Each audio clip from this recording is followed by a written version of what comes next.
The Galactic Council believed humanity would never dare to stand against them. For centuries, Earth had been watched, studied, and judged as a weak and divided world. The Council spoke of peace, but their peace was built on control.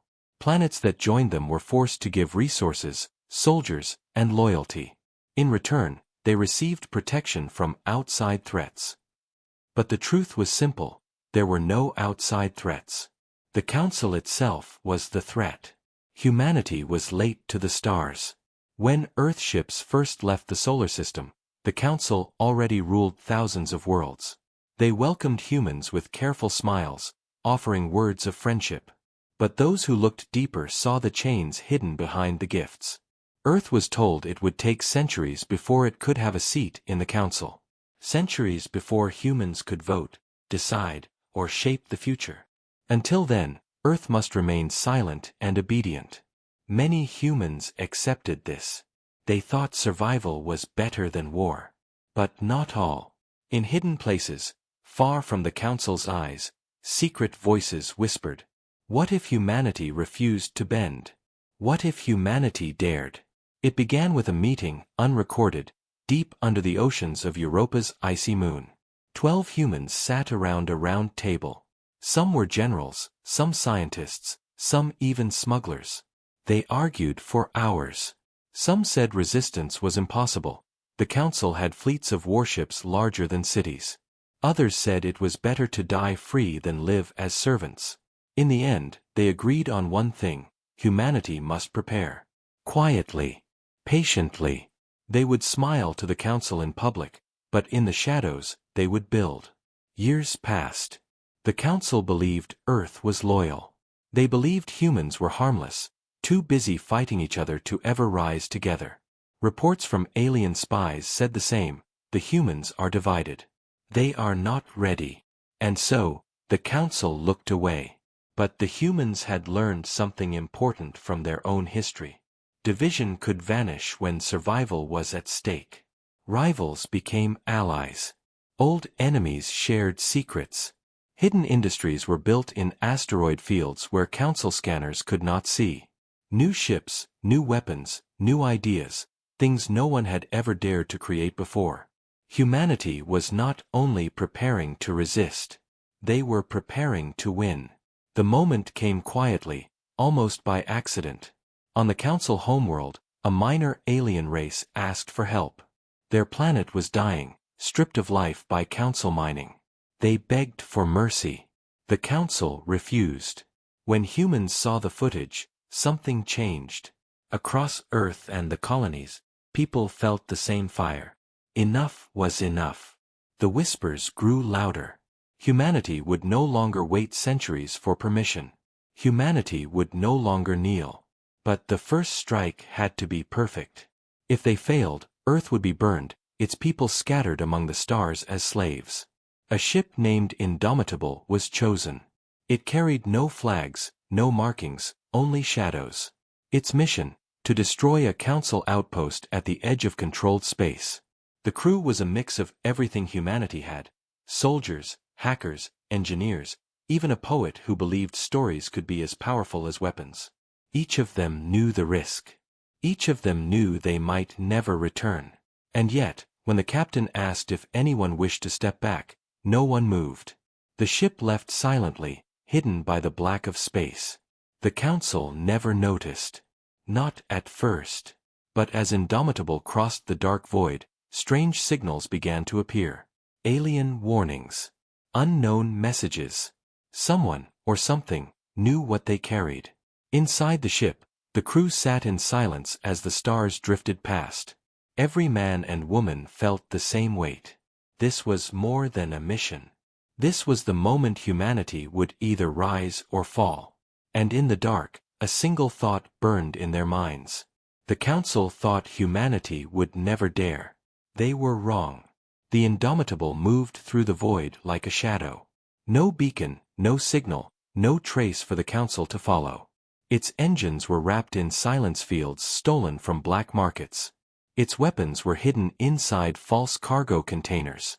On the surface, it looked like a broken freighter, not a ship that carried humanity's first strike. The target was simple but dangerous, a council listening post on the edge of controlled space. From there, thousands of messages flowed every day. Every whisper, every secret, every military order passed through its systems. Destroying it would blind the council for weeks. But the post was also heavily guarded. 2 patrol ships circled it. Defense drones floated in orbit. And worst of all, the outpost scanners were powerful enough to see through lies. The crew of the Indomitable knew the risks. One mistake, one wrong signal, and the council would know. They would send fleets. Earth would burn. Captain Reza stood at the front of the command deck, hands behind his back, staring at the hollow projection of the target. His face was calm, but his eyes burned with hidden fire. "This is the point of no return," he said softly. "If anyone wishes to leave this mission, speak now." No one moved. Not the engineer with oil-stained hands. Not the soldier with scars across his jaw. Not even the poet, whose only weapon was a notebook. Reza nodded. "Then humanity dares." The ship slid forward. Every light was dimmed. Every screen whispered only the smallest hum. In the silence, the crew could hear their own hearts. Minutes felt like hours. The patrol ships circled, their long bodies glowing in the darkness. One drifted so close that the crew could see alien markings carved into its metal. Everyone froze. The patrol ship scanned the black, searching. Then, as if bored, it turned away. The Indomitable crept closer. Inside the control center, a woman named Mara prepared the weapon. It was not a normal bomb. It was something new, human-made, human-designed, and dangerous even to its own users. A swarm of nanofire, invisible until released. Once inside a system, it would burn through circuits like a living storm. She whispered as she worked, "You want freedom? Then burn bright." At last, the ship reached the edge of the station's blind spot. They had only one chance. If the weapon failed, they would be hunted down. "Launch," Reza ordered. The container slid from the ship, drifting silently toward the station. For a moment, it looked harmless. Just another piece of space junk. The council drones didn't even notice. Then the container opened like a flower, and the nanofire spilled out. It was beautiful and terrifying. Silver sparks like dust clouds drifted into the station's hull. The lights of the station flickered once. Twice. Then the whole outpost screamed with alarms. Inside, alien voices shouted. Systems failed. Screens went dark. Doors locked and melted shut. The nanofire raced through every wire, every panel, faster than the aliens could react. One by one, the defense drones lost power. Patrol ships blinked with warning lights. Confused, they tried to send signals for help, but the station was blind. The messages never escaped. "Hit confirmed," Mara whispered, her hands shaking. The crew cheered, but Reza raised his hand. "Not yet. Wait." Because the danger was not over. The outpost's last defense woke up. Hidden deep in its heart was an AI, old and cruel, built by the Council to protect their secrets. The nanofire attacked it, but the AI fought back. For a moment, the dark of space burned with invisible war, code against code, machine against storm. Then the AI screamed. Every screen on the Indomitable flashed white. A voice, sharp and alien, cut through the speakers. "Humanity," it hissed. "We see you."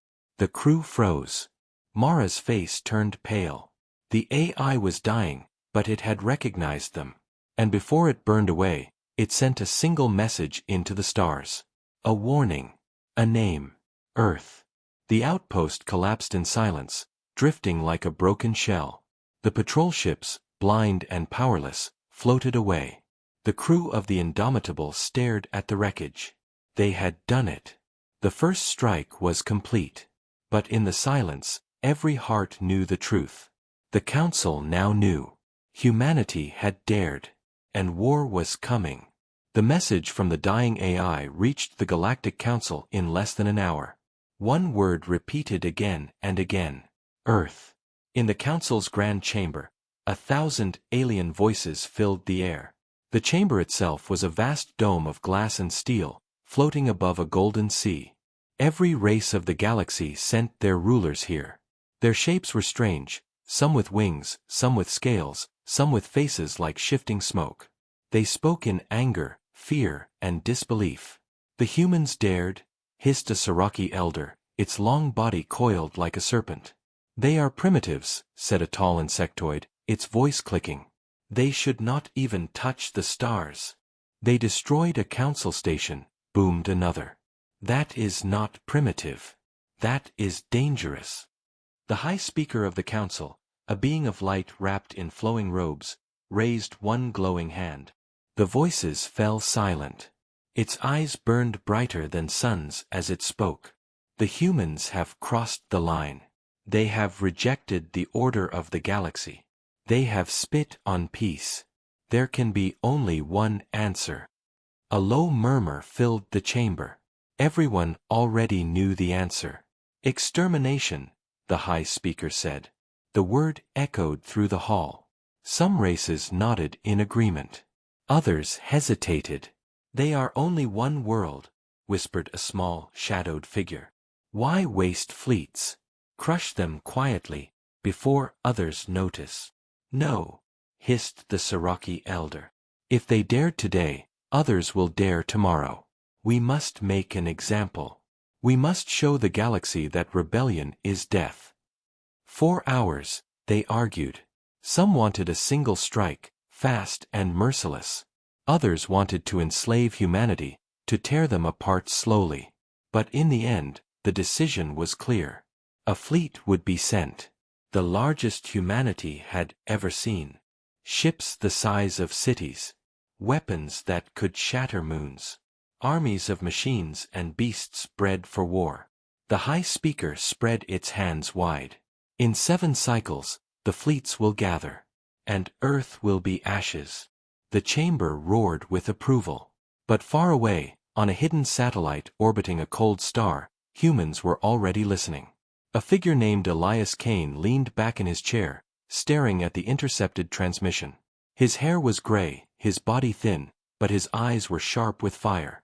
He was one of the 12, one of those who had begun the resistance years ago. They are coming, he whispered. Around him, other humans sat in silence. Generals, engineers, spies. They had prepared for this, but hearing the words made their blood run cold. The council would not send a warning. They would not send diplomats. They would come with fire and chains. A young officer spoke, her voice trembling. Can we fight them? Truly fight them? Elias did not answer at once. He looked out the window at the endless stars. He thought of Earth, of the blue oceans and green forests, of children who had never seen war. Then he turned back. We have no choice, he said. If we do nothing, we die. If we fight, maybe we live. And if we live, then the galaxy will never forget. Silence. Then one by one, the humans nodded. Across the colonies, secret factories roared to life. Asteroids were hollowed out to build warships. Weapons never seen before took shape in hidden labs. Old rivalries were pushed aside. For the first time in history, all of humanity prepared together. But they were not ready. Not yet. The council fleet was too vast, too powerful. Humanity's only hope was time. Time to build, time to unite, time to sharpen the blade that would cut their chains. And so, plans were made. Spies were sent to delay the council. Saboteurs would strike at supply lines. Every second stolen was a victory. Yet even as they worked, fear lingered. Because the council was not only powerful, they were merciless.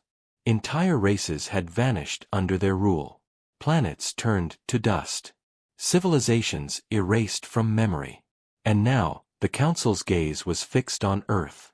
In the quiet of his chamber, Elias Kane wrote in his journal. His words were simple. They thought humanity would never dare. They were wrong.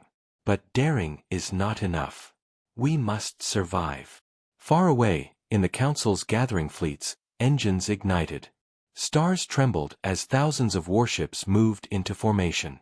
The galaxy itself seemed to hold its breath. The countdown to war had begun. On Earth, the skies looked peaceful. Blue oceans stretched wide, cities glowed at night, and people moved as if nothing had changed. But beneath the calm, the world was preparing for war.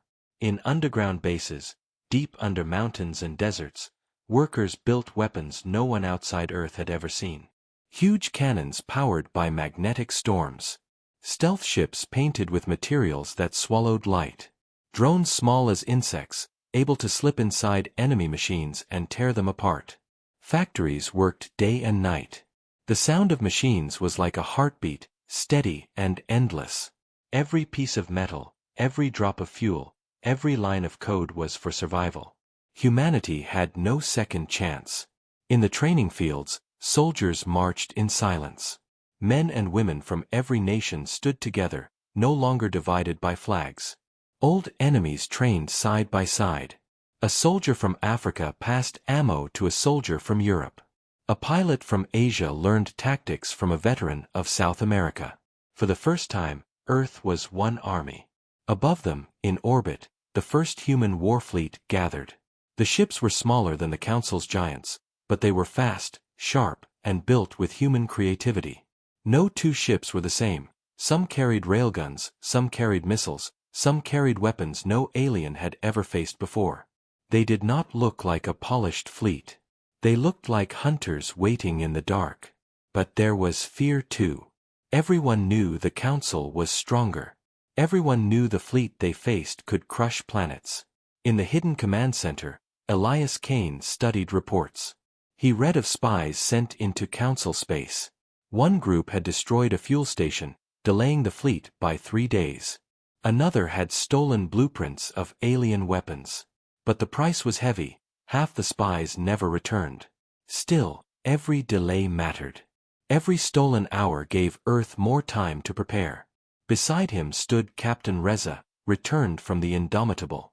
His crew had become legends, whispered about in secret meetings. Children on Earth now drew pictures of their ship, calling it the spark that lit the fire. "They will come soon," Reza said quietly. Elias nodded. "And when they do, the galaxy will see us. Not as slaves. Not as prey. As humans." But not all preparation was military. In cities and villages, ordinary people prepared in their own way. Families stored food. Teachers told stories of human courage. Artists painted murals of ships breaking chains. Even poets wrote lines that spread like fire across networks. "We are small, but we are many. We are weak, but we will not kneel. We are human. Remember that." The Council tried to send messages, demanding surrender. Their words were filled with threats. They promised mercy only if Earth gave up its leaders and bent the knee. The messages were broadcast across human colonies. For a moment, silence followed. Then, across the networks, millions of humans replied with one word: no. It spread like a wave, across Earth, across Mars, across the moons of Jupiter. No surrender. No chains. Humanity had chosen. But even as hope grew, shadows moved. Not everyone believed humanity could win. Some feared the Council too much. A few whispered about betrayal. Elias knew this and sent trusted guards to watch carefully. One traitor at the wrong moment could cost them all. And then there were the spies still hidden in the Council. Men and women who lived with false names, wearing stolen alien identities. They moved in silence, stealing information, planting lies. One spy learned that the Council planned to strike not at Earth first, but at the colonies. Destroy the outer worlds, isolate Earth, then crush it slowly. The news reached Elias, and his blood turned cold. "They want to break our spirit," he said. "They think destroying our children among the stars will make us bow." He slammed his fist against the table. "They are wrong. If they strike the colonies, we will strike their fleets." Plans shifted quickly. Hidden defenses around Mars and Europa were activated. Civilian ships were armed. Messages were sent across secret channels. Humanity would not wait to be slaughtered. But time was running out. In the dark reaches of space, the Council fleet grew. Reports said it was the largest armada ever seen. Thousands of ships, countless soldiers, weapons that could scorch worlds. On Earth, children still played in the fields. Farmers still worked their crops. The oceans still glittered. But above it all, in silence, warships gathered. The world was holding its breath. The storm was coming. The Council fleet did not strike Earth first. Instead, they came for the colonies, fast, brutal, and merciless. Their plan was simple: cut away the branches before striking the root. Destroy Mars, burn Europa, silence Titan, and leave Earth alone in the dark. The first target was Mars. The red world was small compared to Earth, but it was filled with life now. Cities inside glass domes, farms under metal roofs, and mines that dug deep into Martian rock. 4 years, the colonists had lived in fear of the Council, but when the warning came, they did not run. They prepared. At dawn, the Council fleet arrived. Dozens of warships fell into orbit like predators circling prey. Their hulls gleamed silver, covered in alien symbols of power. Their weapons charged, glowing with fire. On the ground, alarms howled. Families rushed into shelters carved into the rock. Soldiers moved into bunkers. Above, the first human warships rose from hidden hangars beneath the Martian soil. They were small compared to the Council ships, but they were fast, blades against giants. Railguns armed and ready, missiles locked in place. In the command dome of New Olympus City, Commander Aisha Verma stood tall. Her voice was calm as the enemy appeared on the screens. "This is Mars," she said. "We do not bow. We do not kneel. Fire." The battle began with thunder. Human ships streaked through the sky, dodging beams of light that cut across space. Railguns fired slugs faster than sound, smashing into the enemy shields. Missiles split into swarms, confusing alien defenses. The Council answered with power. Their beams tore through the void, vaporizing 2 human ships instantly. Their drones swarmed, thousands of metal insects lashing out with fire. But the Martians had prepared. Hidden cannons rose from the dust, firing magnetic storms that bent the Council's beams away.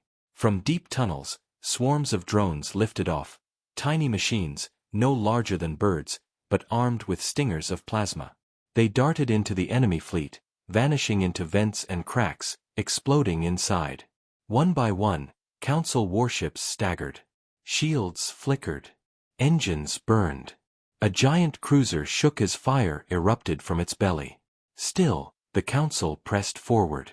Their numbers were overwhelming. A Martian ship broke apart, scattering across the red sky. In the control dome, Aisha clenched her fists. "Hold the line," she said. "Buy time. Every second we fight, Earth grows stronger." Above, a human ship called Vigilance broke through the swarm.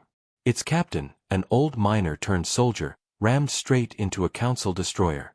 The explosion lit the sky like a second sun. The crew was lost, but the destroyer split in half, falling in flames. On the ground, colonists who had never held weapons before now stood with rifles in tunnels, waiting.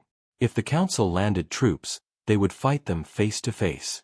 But the landing never came. The battle raged for hours, and the Council grew frustrated.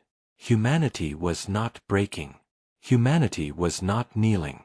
Every ship destroyed, every drone lost, made the invaders angrier. Finally, the Council commander gave the order. If they could not take Mars, they would burn it. One of the massive warships turned, charging its planet-killer cannon. Energy gathered, enough to split a moon. On the surface, people screamed as the sky glowed. But the humans had saved a secret. From a canyon near Valles Marineris, a hidden launcher opened. Inside was humanity's first black spear, a weapon built in silence, designed only for one purpose: to pierce the unpierceable. The spear fired. A single missile, long and thin, wrapped in strange alloys. It cut through the void faster than light, straight into the glowing heart of the Council warship. For a second, nothing happened. Then the ship split apart, torn from the inside. The explosion blinded the fleet. The colonists roared in victory. But the battle was not over. Half the Martian fleet was gone. Thousands were dead. And even with their losses, the Council still had more ships waiting in the dark. Commander Aisha stood before her people, her voice steady even as tears burned in her eyes. "Mars stands," she said. "We bleed, but we live. And the Council will learn, humanity is not prey." Her words spread across every colony, across Earth itself. The story of Mars traveled like fire. Humanity had faced the Council fleet, and humanity had not broken. But far away, in the depths of space, the main Council armada was still coming. Larger, stronger, endless. The battle for Mars was only the beginning. The Council thought Mars was a warning. They believed the colonies would fall quickly, their defenders crushed, and Earth left trembling. But the Battle of Mars changed everything. Humanity had not only survived, it had drawn blood. And now, humanity was ready to strike first. In a hidden base inside the asteroid belt, Elias Kane stood with his generals. A giant map of the stars floated above the table, glowing red with the positions of Council fleets. The largest armada ever seen was moving slowly toward Earth. Thousands of ships, their engines like burning suns. "They expect us to wait," Elias said. His voice was calm, but his eyes burned with fire. "They think we will hide behind Earth, hoping to survive. That is their mistake. We will not wait for the hammer. We will strike the hand that holds it." The room was silent for a moment. Then Captain Reza, still wearing the black coat of the Indomitable, leaned forward. "You want to attack the fleet before it reaches us," he said. Elias nodded. "We know their route. They will stop at the gas giant Helion to refuel. There, they will be vulnerable. If we strike hard enough, we can cut their strength in half before they ever see Earth." Some generals looked afraid. "Their fleet is too large. Even at Helion, they will outnumber us 10-1. Elias raised a hand. "Numbers alone do not win wars. Human history has taught us this. We fight with mind, not just muscle. With courage, not just fire. If we strike smart, if we strike fast, we can change the war." And so the plan was born. The humans gathered every hidden ship, every weapon built in secret. Dozens of stealth cruisers painted black as the void. Swarms of drones controlled by new AI programs. Mines hidden inside rocks, waiting to be dropped like seeds of fire. And among them, 3 more black spears, the weapons that had killed the Council's warship at Mars. The fleet was small compared to the enemy, but it was sharp. When the Council armada reached Helion, they believed they were safe. The gas giant's storms roared below them, lightning flashing across the endless clouds. Giant tankers floated nearby, pulling fuel from the planet's atmosphere. Thousands of ships waited, engines silent, crews confident. They did not see the hunters in the dark. The first strike came without warning. From the shadows of the asteroid field, mines drifted forward, disguised as rocks. When the Council patrols scanned them, they saw only cold stone. But when the armada moved closer, the rocks split open and fire poured out. Explosions ripped through the front line. 3 Council cruisers burned in seconds. Drones swarmed, striking engines and tearing holes in armor. Then the human fleet appeared. Ships roared out of the darkness, guns blazing. Rail slugs cut through shields. Missiles split into 100 shards, overwhelming defenses. From above, a black spear fired, punching through a massive battleship, splitting it in two. The Council armada reeled in shock. They had expected prey, not predators. On the bridge of the human flagship Resolute, Captain Reza gave his order. "Cut them apart. Make them bleed." The battle turned into chaos. Human ships darted through the giant fleet, never standing still. They struck, vanished, struck again. Council ships were too large, too slow, too proud to keep up. But the fight was not one-sided. Every minute, a human ship was lost. A stealth cruiser caught in a beam, a drone swarm burned to ash, a black spear launcher destroyed before it could fire. The humans fought with fury, but the enemy was still vast. On Helion's surface, lightning storms raged, painting the battle in flashes of white. Explosions lit the sky like falling stars. In the command chamber of the Council flagship, alien generals screamed in fury. The humans dare to strike us first. They are insects. Crush them. But the insects bit hard. The humans knew they could not win by numbers.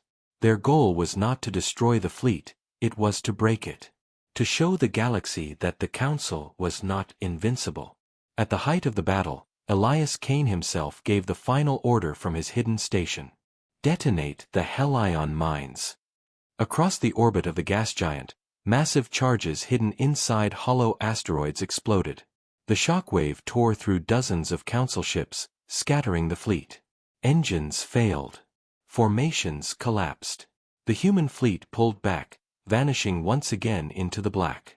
When the fire cleared, hundreds of Council ships were gone. Their armada was no longer whole.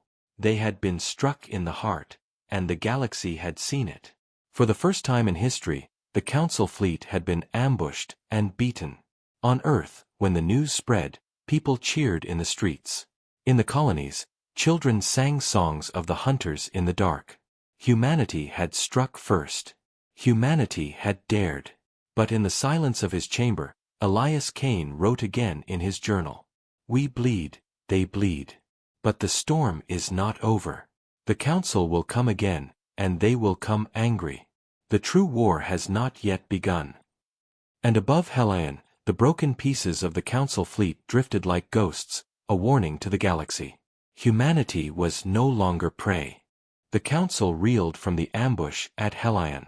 Hundreds of their ships lost, their pride shattered, their fleets scattered. But even in defeat, they were still vast. The High Speaker's voice echoed across the galaxy. Humanity will be erased. No world may challenge the Council. More fleets gathered. Entire races were ordered to send soldiers and resources. The galaxy trembled, not because of humanity, but because of the Council's fury. And yet, in the shadows, something had changed. The smaller races had seen what happened at Mars. They had seen Hellion. For the first time, they had seen the Council bleed. They whispered to each other in secret halls, if humans can fight, why can't we? Human spies carried these whispers like seeds, planting them deeper. Stories of courage spread across alien networks. Videos of the Indomitable's crew, of Mars standing tall, of the Black Spear piercing a warship. In the hearts of the oppressed, a question grew. Maybe the Council is not invincible. Elias Kane knew this was humanity's true weapon. Not numbers. Not ships. Hope. In his command center on Earth, he gathered his council. Captain Reza stood beside him, scars across his face from Hellion. Commander Aisha from Mars joined through a secure link, her uniform marked with battle smoke. Around them, other leaders waited. We cannot win by force, Elias said quietly. Not alone. Their fleets are endless. Their armies are countless. But they rule through fear. Break the fear, and the galaxy will rise. How? Someone asked. How do we make the galaxy believe? Elias leaned forward. His eyes burned with a plan so bold, so dangerous, that even his generals fell silent. We take the fight to the Council homeworld. Gasps filled the room. Madness. Impossible. The Council's heart was surrounded by fleets, defended by fortresses older than Earth itself. No one had ever struck it. But Elias only smiled. We don't need to conquer it. We only need to show the galaxy it can be touched. One blow, in the right place, will shatter their lie of invincibility. And so, the final mission began. The Indomitable, repaired and armed with the last Black Spear, led the strike force. A handful of ships, no more than shadows compared to the Council armadas, slipped through secret routes mapped by spies. They moved silent, unseen, until the glowing jewel of the Council's capital world filled their screens. The city world was vast, covered in towers of silver and rivers of light. Fleets hung in orbit, endless in number. The humans had no chance in open battle. But they were not here for battle. They were here for a message. At the edge of the system, the Indomitable launched its weapon. The black spear flew faster than thought, slicing through shields that were said to be eternal. It struck the main defense station, the fortress that had guarded the Council's heart for centuries. The station exploded. Fire lit the skies of the Council's capital. Billions of aliens on the surface looked up in shock. For the first time in history, their mighty rulers had been struck inside their own home. The human fleet turned and fled, vanishing into the black before the Council fleets could react. The galaxy roared. Across 1,000 worlds, the story spread. The humans had done the impossible. The Council was not untouchable. The lie of their eternal power was broken. One by one, small races began to resist. Workers on slave worlds rose up. Colonies refused orders. Hidden rebellions exploded into open fire. The Council tried to crush them all, but the flames kept spreading. Every fleet they sent only left them weaker elsewhere. And everywhere, the cry was the same: we are not prey. We are not slaves. If humanity dares, so do we. On Earth, the people watched the galaxy change. Soldiers stood ready, weapons loaded, expecting another Council invasion. But the invasion never came.